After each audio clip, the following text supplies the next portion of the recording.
Hey guys, and welcome to Kinguin Loves the Game, and today we have something a little bit special for you guys, okay? We have a tutorial for PUBG. Now, we're going to cover just a few little basic things in this, not too much. In the background, you will notice some gameplay. And you know, we just want to give a little thank you to you guys. You come to us, you buy some sick games, and we want to show a little bit of love back. So here is us playing a little bit of PUBG, showing you what it means to us. So the first thing that I would like to discuss in this tutorial is vests.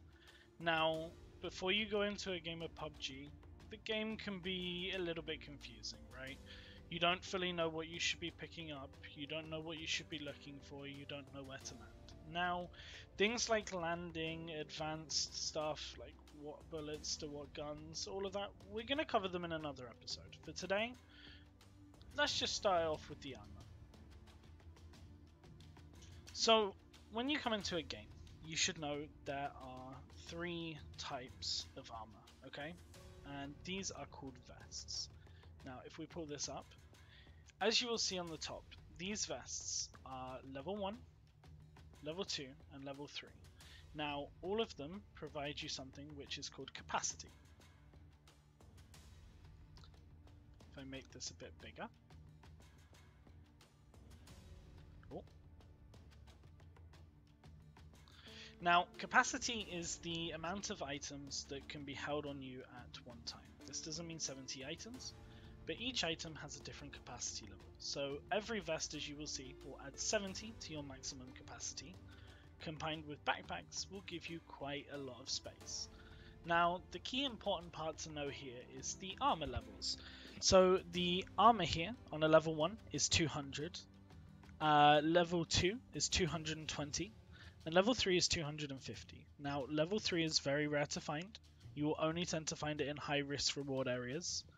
Level 2 is kind of common, as you will see in the video. I'm wearing a level 2 currently, and just before you would have seen the level 1 on the floor. But level 1 is always on the floor. Like, there's a lot of places you'll find them, stuff like that. Now, my advice is to always pick up the level 1 instantly if you see it, unless there is a level 2 next to you, because you never want to be without armor.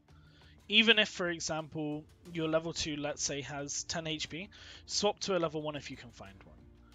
However, if you don't have a vest, and there's one that's damaged near you, pick it up, because even that one bullet can save you. You never know. So, what else is there other than vests? Well, next up we also have backpacks, as discussed. Now, they have a very different variety of capacity. As you can see, level 3 is obviously the best. Now, what should you even have in a backpack? So, in a minute, we'll talk about the meds, what they do and such. But for now, when you go into the game, no matter what backpack you should have, the kind of general aim is to have 2 to 3 first aid kits, 10 bandages, and some boosters, along with whatever ammo you're using for your guns. Additionally, you can have attachments that you want to switch out between, so 8x, 4x, red dot. It depends on your play style and what you want to use. But ultimately, you have to know how to balance what you want in your bag and make sure you always have in there what you want to have for the rest of the game. Because if you're missing that one thing that you feel is important, that can ruin you for the rest of the game. Especially if you get to the last circle and maybe you don't have as many meds as you would like. So, what would we look at next? Give me 2 seconds, guys.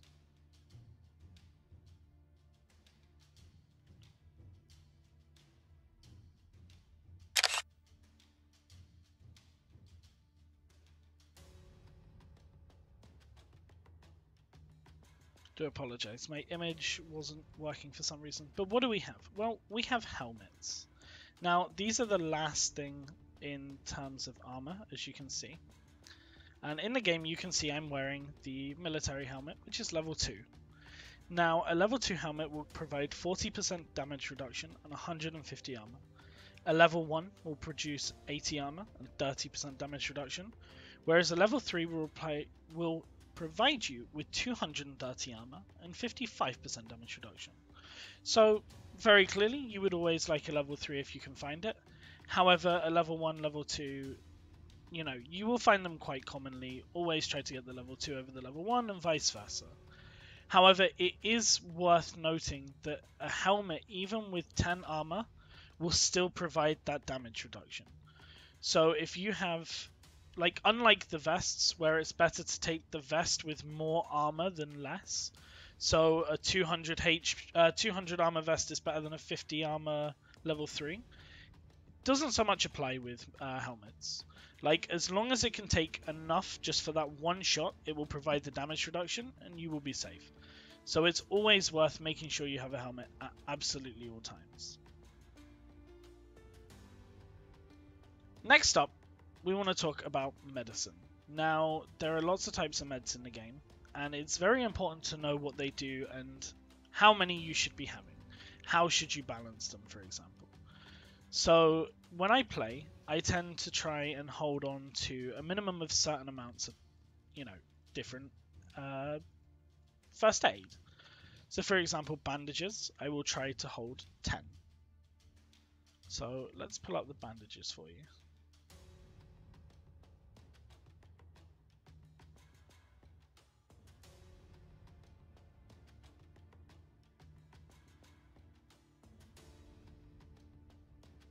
Bandages heal a character's health by 10 over time. Performing certain actions while casting this will cancel it. It cannot heal above level over 75 health.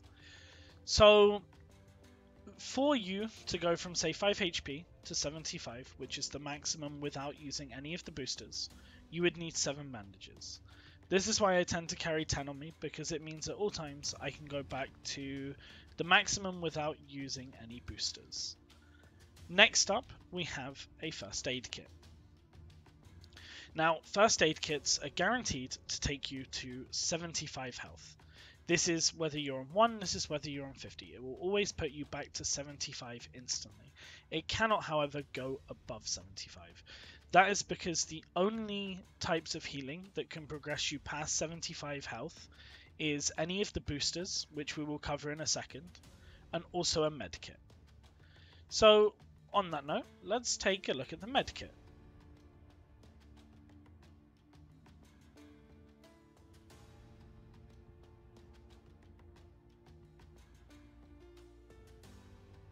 Give me 2 secs.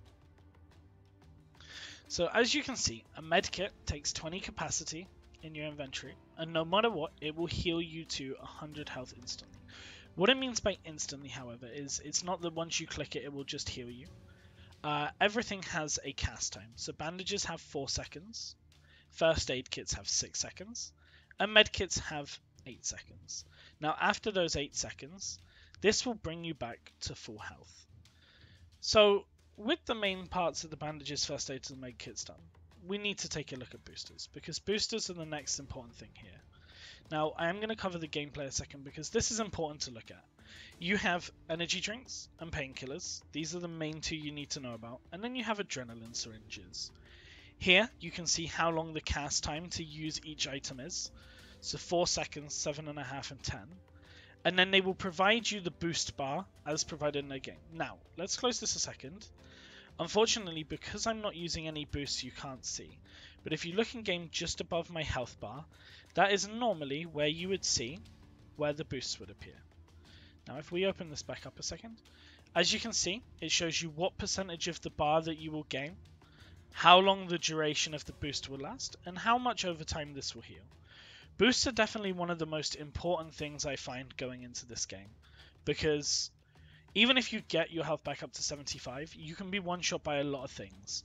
However, having those boosts to bring you back up into full, that's going to be one of those key defining moments. An additional benefit of the boosters is the movement speed. Now let's bring it back up again. As you can see, when you hit the 3rd level of boost, you gain a 2.5 running speed. However, when you hit 100%, you will hit 6.2.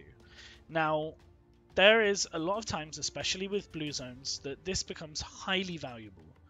You need to be able to outrun things, maybe you can't handle things. You're being chased, essentially, and you want to have that upper advantage. Having that extra running speed can help you get into a better position.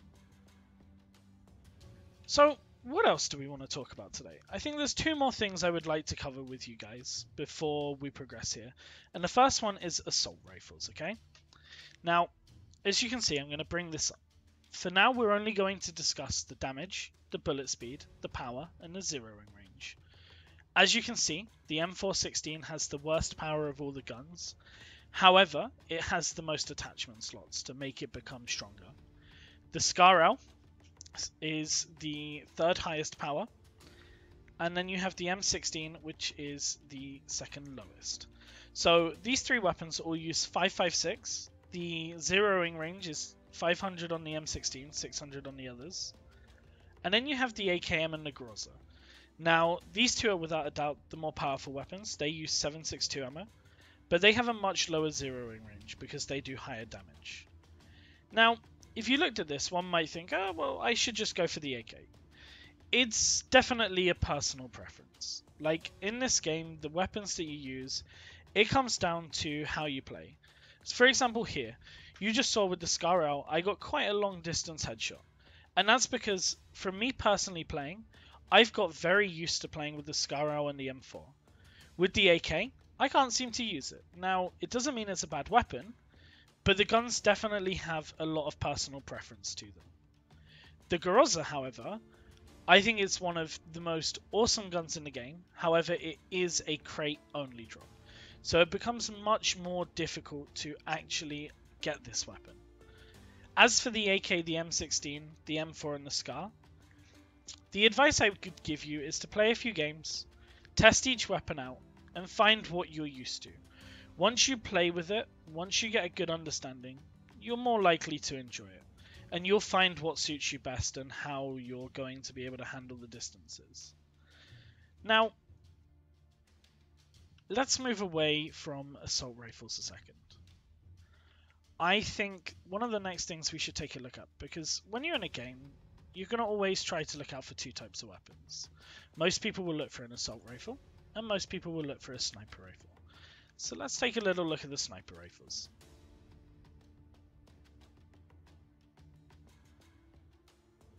Now, as you can see, snipers here, there's actually a lot more snipers in the game than there is assault rifles.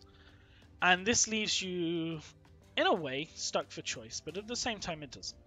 4 of these sniper rifles you can find on the ground, 3 of them you cannot. 3 of them are crate exclusive weapons.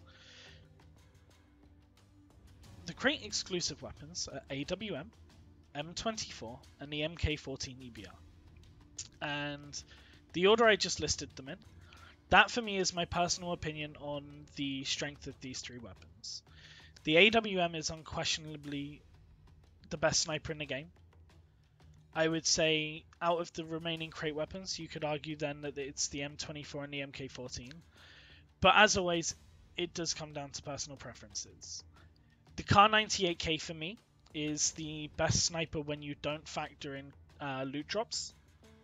Because you can find a Kar98K here and there, and it is just great. The long distance, the zeroing, it's definitely one of those weapons you will see a lot in games, and a lot of players will use it to try and not have to deal with you close range. The Mini 14. The Mini 14 is also a great sniper. It's amazing at medium range with a red dot, and it's also quite decent at long range. However, the bullet drop is... it takes a bit more getting used to. For me, the SKS, I don't really tend to use the SKS, but that's a personal preference thing. The SKS feels like a little bit of a weaker Mini 14, but it does a bit higher damage. So you have to get used to it, you have to see what feels right. The VSS, however, I'm not a fan of the VSS. I don't personally find it to be a good sniper, but some people do manage to make it work. But between me and my friends, we tend to just call it a pea shooter. So that comes down to what else is there to discuss today? Well, we still have a few things to cover.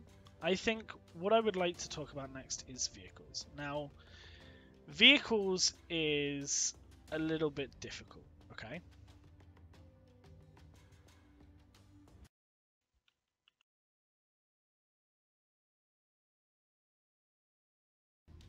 Oh, sorry, I lost audio there for 2 seconds. Now, the thing about vehicles, There are quite a few. Obviously, they vary depending what vehicle can fit what, as in how many people, and the speeds. So let's pull vehicles up for you and let's take a look. So if you were to take a look at this list, you would instinctively think, okay, the motorcycles are best because of their speed for land. Now, the two-seater motorbike, it is very good. Like, I find it to be one of the better vehicles in the game. I enjoy using it for speed. However, the motorcycle with the sidecar, I avoid it heavily. It feels too inconsistent, it's very easy to flip. There is a lot of risk when using the sidecar vehicle. As for the UAZ, open top, and the Dacia, these three vehicles are fairly standard. The Dacia goes the fastest out of the three. The UAZs both have the same speed, just one has an open top, one has a closed. However, they can fit your whole squad, and this allows you to go as a group in one unit, and this is awesome. So the next stage of looking at the vehicles is the buggy. For me, the buggy is not really a great vehicle. Like, it's good speed, it's perfect if you're a single person, but if you're two people, you're going to be very open and you could have a bad time because you're going to have to deal with whoever's on the back being shot a lot. And they are very susceptible to being shot, unfortunately, in this scenario.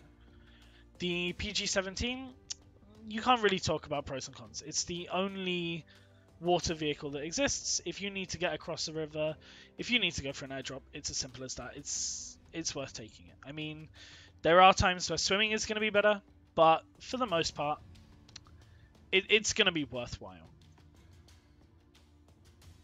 Now, if you look at the game that we're playing at the moment, you can see that we're sitting in a building and we're looking around. Now, actual positioning, how to fight people, combat situations, that is something we're going to be discussing in a future episode, okay? As for what we want to cover today, well, one of the things that I feel is important to talk about before we end up this, by watching the remainder of this game, is what other type of weapons are there? Now, we will go a lot more in depth in this in a future episode, but for now I will say this.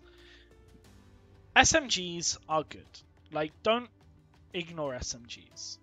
I tend to run an assault rifle and a sniper, or an SMG and a sniper. The UMP is a fantastic middle to late game weapon when complementing with the sniper. The micro Uzi and the Tommy gun is amazing for the early game. The Vector I would personally say I won't take unless there is nothing around. Shotguns, self-explanatory. I mean, all shotguns are kind of useful at close range very early in the game when you can't find anything. And then you have the M249. The M249 is a tank killer. Like, you can prone in the grass, you can wait for a vehicle, and you can guarantee before that vehicle gets close enough to you, as long as you aim at the right spot, you are going to blow that car to smithereens. Like, it doesn't stand a chance. Full auto, 100 bullets, complete decimation.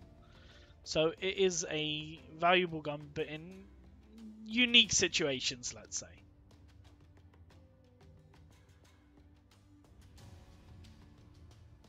Melee weapons. Well, I think it's safe to say you should always pick up a frying pan.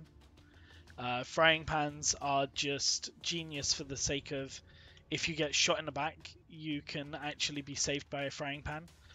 You can see here in the game that I'm wearing one. I tend not to pick any other melee weapons up. Like, the frying pan, if you're really going to use it as a melee weapon, it's amazing. However, the reality of the matter is, it's just perfect in general. Because the whole point of it is, it's protection. I mean, there have been some amusing glitches in the past where someone managed to get a frying pan on their head, and it was essentially like a level 4 helmet. Like, you could not shoot through it, it could not damage the head. This is not something I recommend doing, because Bluehole do ban for this, but when you do see it once or twice in a video, it is quite funny.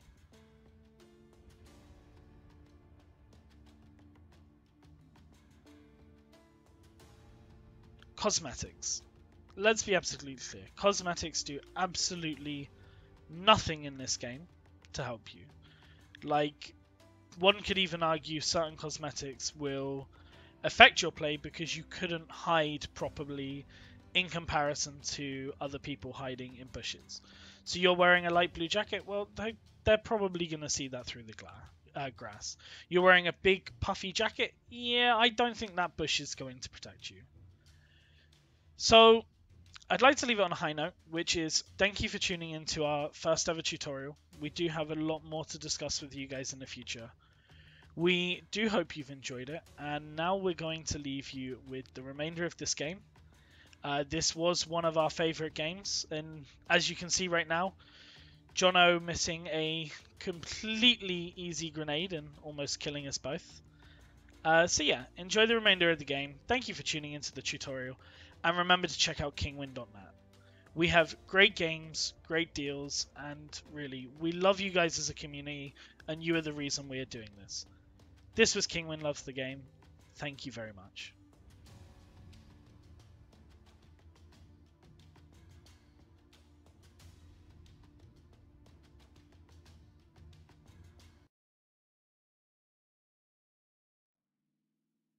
We're going to that buggy. That buggy.